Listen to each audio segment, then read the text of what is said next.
Are you easy to buy from? Or do you actually make your potential customers jump through a few hoops so that they can tick all your boxes, squeeze themselves through your process and make sure they absolutely qualify before you actually give them the opportunity to buy from you?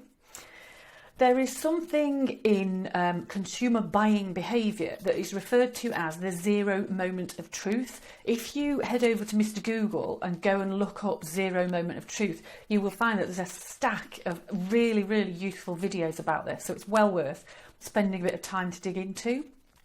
But essentially what the zero moment of truth is, it's that moment throughout the kind of buying consideration process when a customer decides that they are ready to buy from you.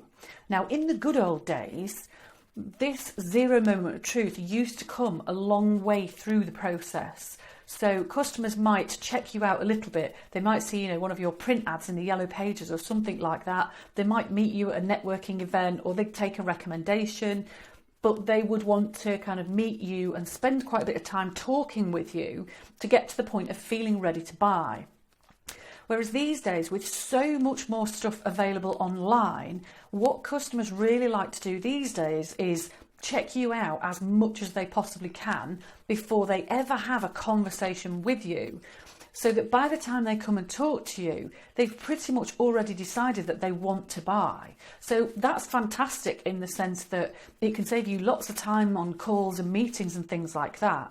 But what it does mean is that you need to have an online presence and a degree of accessibility that makes it really easy for customers, firstly, to check you out properly, secondly, to make sure that they really trust and believe in you and what you do, thirdly, to believe that you can genuinely help them with the problem that they have, and fourthly, to be able to actually get hold of you and make a purchase when they're ready without that feeling difficult.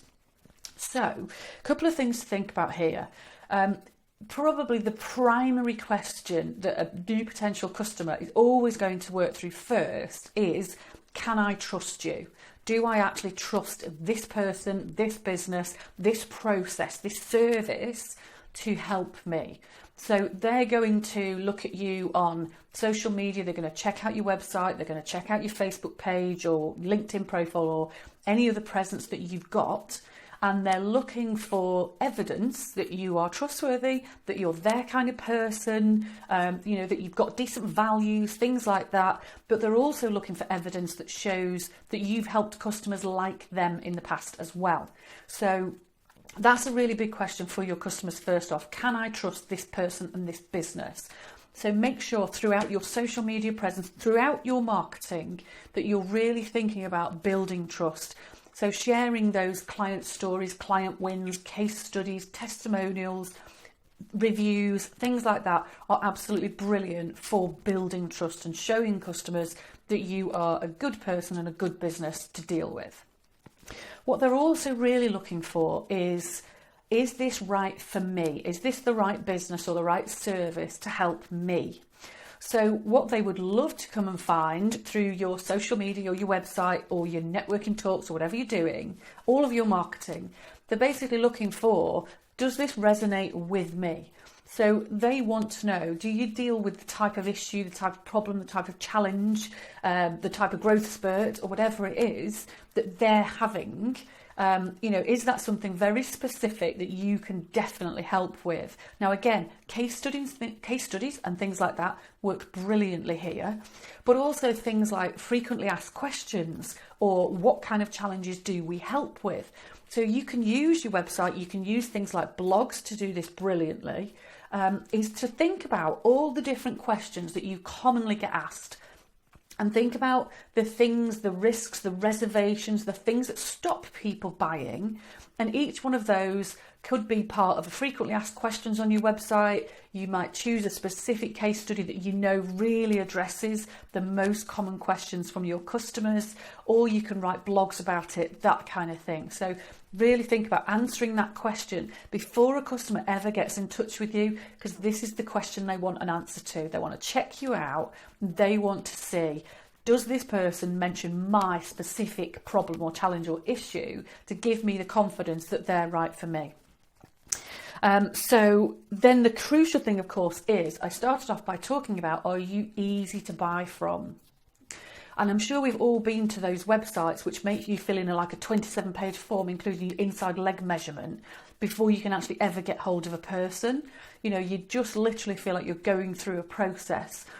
Or a website where there's no trace whatsoever of any kind of prices, and it feels like prices is just a real dark subject, which means to a customer that the logical conclusion is it's probably too expensive.